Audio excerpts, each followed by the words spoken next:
na galit kapag nakikita mo ako, JK. Hindi! Napag-usapan na natin yung mannequin. Yes. Naalala niyo yung mannequin challenge dati? Yes! Yes, it was yes, something, yes. di ba trending na trending a few years back. At yun, gagawin natin. Kasi meron tayong Mannequin ka eh. batang mannequin. Ang gagawin natin, syempre, bibigyan ko kayo ng moments. Pag sabi ng pag one na, kailangan para kang mannequin. At hindi ka gagalaw Oh. hanggat sinasabi ko. At ang kasama dito, interesting hindi lang tayo dito. Pati yung mga cameramen, saka yung mga tao sa likod. Handa na ba ang lahat? Teka lang daw, magme-makeup lang daw sila. Ha? Ayan na, may music na, may music. 3, 2, 1. Parang may album lang, Grabe, Sir JP. Oh, mannequin si Rihanna.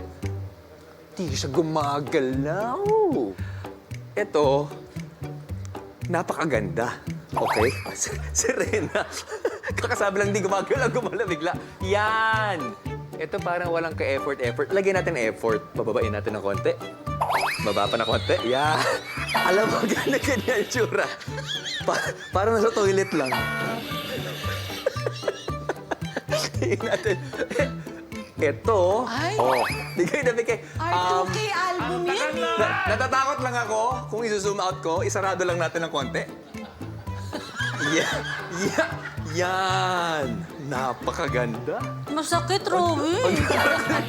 Ibalik na natin. Yan. Ang tawag nito ay Masakit. sakit ulo pose. Ay, humihinga. Hindi rin gumagalaw, Yan. Yan.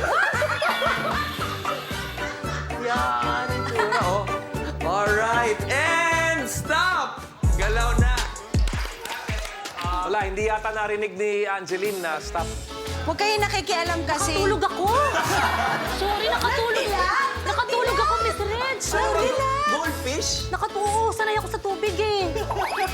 Ang galing. Thank you, Rob. Thank you, Thank guys. you.